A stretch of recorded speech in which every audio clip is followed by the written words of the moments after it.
नमो नमः। ओम संगम मातृ पवित्रं पावनं समाधारितं लक्ष्मीवस्तु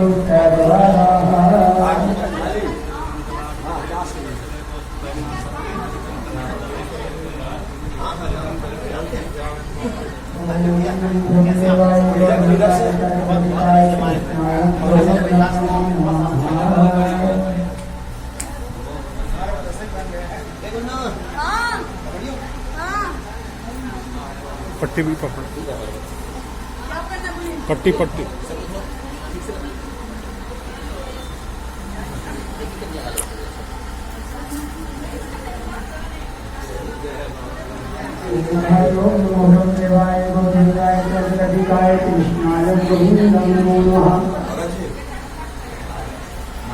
देखो माइक दो तो। हाँ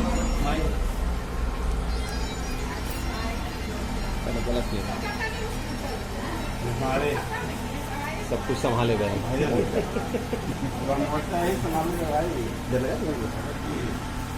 माइक दिया, माइक को दोनों, माइक को दोनों।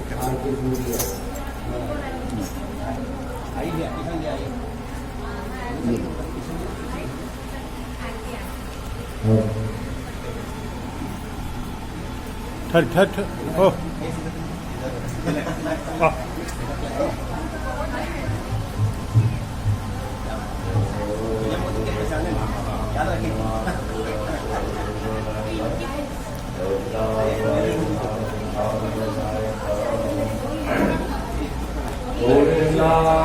बिहारी लाल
Thank you.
बैठ जाए आरती में।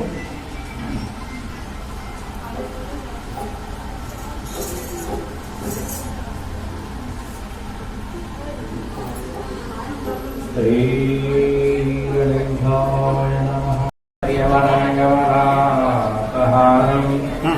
वाराणसीपुरपते भजनीश्वराध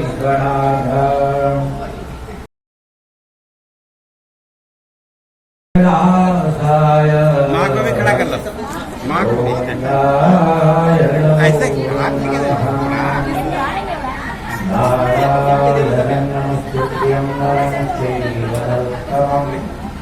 देवी सरस्वती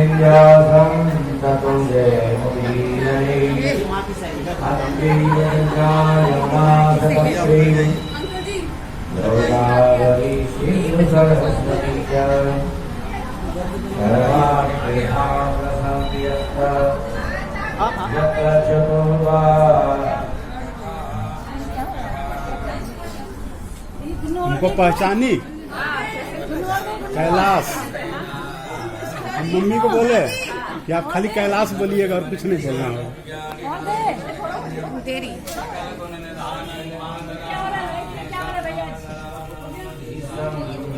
आज पवन भैया आ गया है ना, तो गदगद हो गया है बिजली, पावर खींच ले रहा है, पावर खींच ले रहा है।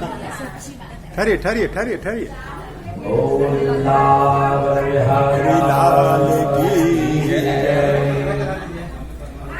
परमादरणीय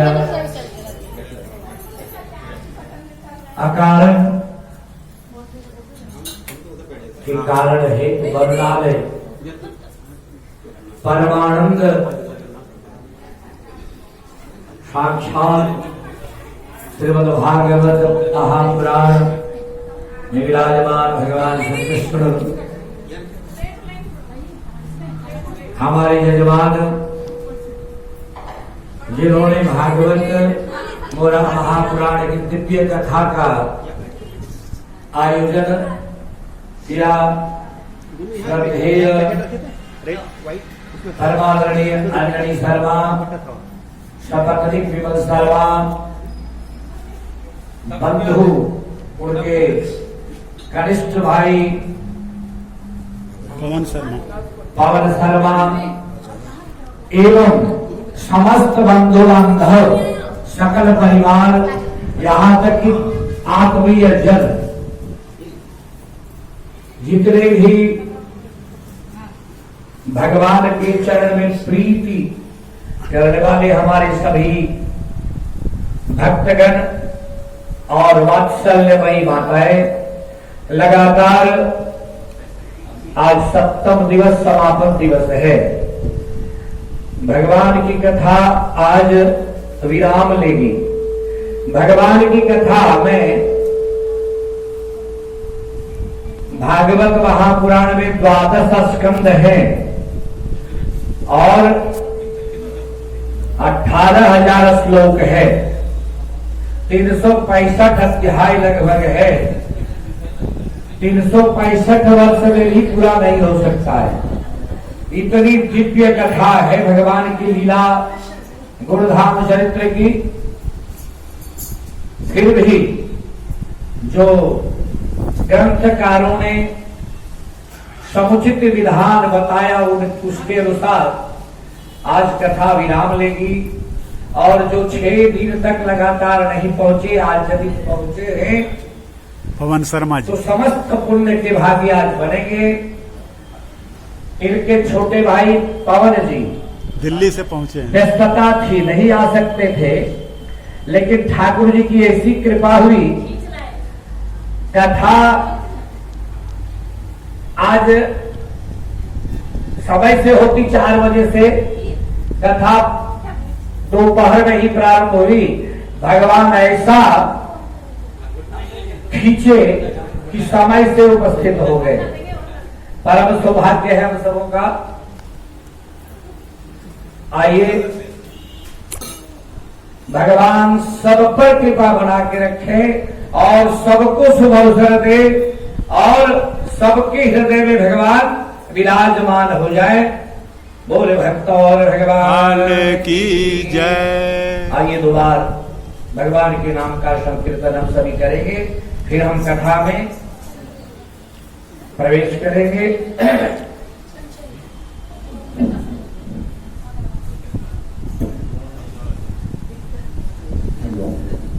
मांगा है मैंने श्याम से वरदान एक ही, मांगा है मैंने श्याम से वरदान एक ही, मांगा है मैंने श्याम से वरदान एक ही। तेरी कृपा बनी रहे जब तक है जिंदगी, तेरी कृपा बनी रहे जब तक है जिंदगी। मांगा है मैंने श्याम से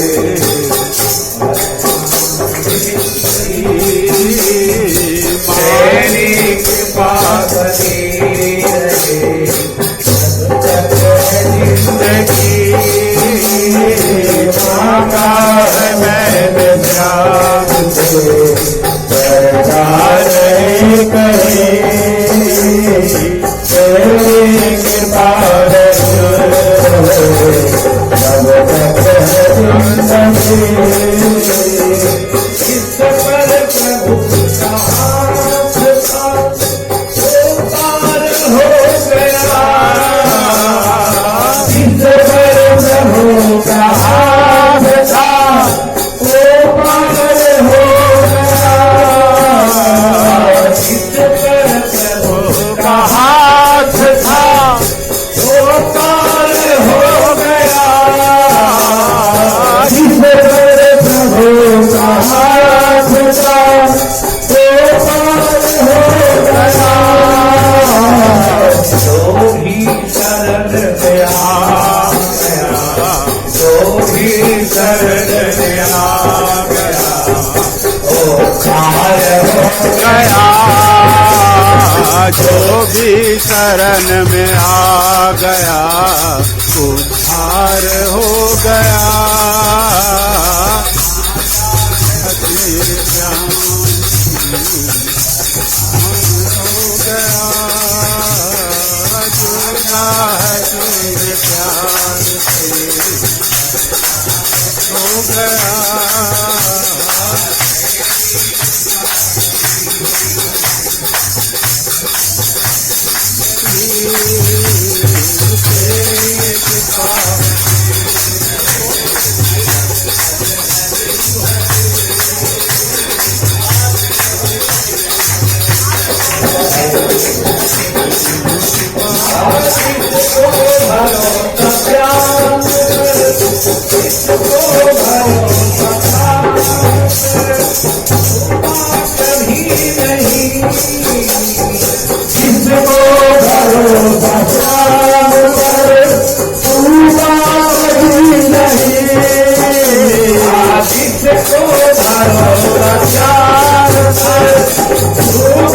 कभी नहीं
भक्तों का एक ही बोल बिहारी लाल की जय। भक्त क्या चाहते? दृढ़ अनुराग भक्ति। भगवान से एक ही प्रार्थना है, सबका हृदय भगवान के चरण में सदैव लगी रहे। बस यही एक भगवान से प्रार्थना है। बोले गोविंद भगवान की जय। आइए अब कथा में हम प्रवेश करते हैं। कल बड़ी धूमधाम से हम लोगों ने भगवान के विवाह में उत्सव मनाया और धूमधाम से नाचे गाए, बारातियों का स्वागत किए और नारायण को लक्ष्मी देकर चरण में प्रणाम किए कि दोनों के प्रति मेरी प्रीति बनी रहे। भगवान द्वारिकापुरी गए, भव्य स्वागत हुआ। चूंकि भगवान किसी को बोले नहीं थे कि मैं रुक्मिणी को लाने जा रहा हूं, केवल चिट्ठी पाए और रथारूढ़ होकर दौड़ पड़े थे। जब पता चला था दाऊ भैया को, तो 3 अक्षौणी सेना लेकर, हल मुसल लेकर वो भी पीछे से आ गए। तो भगवान जब रथारूढ़ होकर जाने लगे तो बलराम भैया नजर मिल गई बलराम भैया से, तो मानी हे मन प्रणाम किए। तो बलराम जी पूछे, कृष्ण तुम बिना बोले चल दिया, इसलिए चिंता की बात नहीं, हम लोग आ गए, तुम लेके पहुंचो, हम यहां सब संभाल लेंगे। और जब यहां शिशुपाल को पता चला, द्वारपाल सब थक रह गए थे, जितने सैनिक थे, ये भगवान गोविंद की मूर्ति देख करके, छवि देख करके सब इतने मंत्रमुग्ध हो गए थे, सब पत्थर की तरह जड़ हो गए, किसी को कुछ पता ही नहीं चला।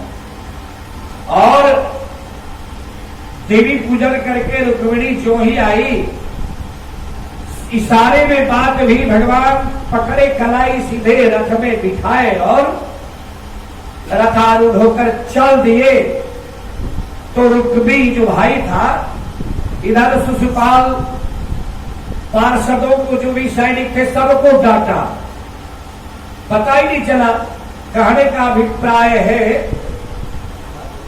जब परमात्मा स्वयं गोविंद वहां पहुंचे तो जो माया जितनी थी वो समाप्त हो गई।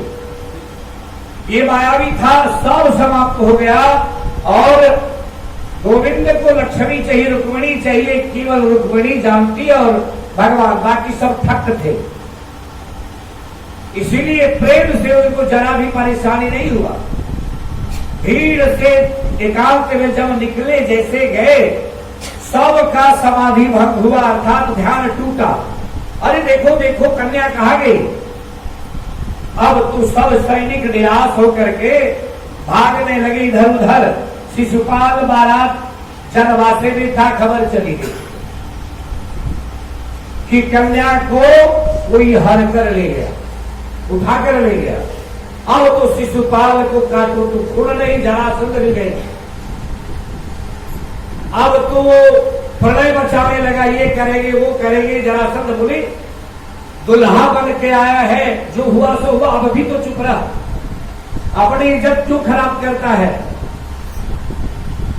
यहाँ सभी लोग क्या बोलेंगे, जो कुटुंब लोग आए यहाँ सभी जन लोग, शांत रहो। बेचारा खूब रोया, डांटा फटकारा खूब रो करके और वापस चला गया। उसी दिन से बैर साध लिया, गाली देने लगा। शिशुपाल गालियां देने लगा। इधर भगवान द्वारकापुरी जाने के बाद भव्य स्वागत किया गया उनका। जितने द्वारकापुरी के लोग थे सबने आदर के साथ रुक्मिणी और भगवान कृष्ण को द्वारकापुरी में प्रवेश कराया। आनंद उत्सव मनाया गया और ऐसा कहा गया है, देवकी और वसुदेव जी विधिवत कर्मकांड विधि से ब्राह्मणों को बुलाकर, कृष्ण ने कहा नहीं, नंद बाबा नहीं आएंगे तब तक ये कार्यक्रम नहीं होगा, बाबा भी आएंगे। बाबा भी उत्सव में गए, बढ़िया से विवाह उत्सव मनाया गया। सब जो वहां नहीं पूरा हुआ सब भगवान यहाँ सबको पूरा करते, सब करते लोग। अब भगवान गृहस्थ जीवन में प्रवेश कर गए और बहुत दिन बाद भगवान ने रुक्मिणी के द्वारा एक संतान को जन्म दिया। 10 ही दिन हुआ था।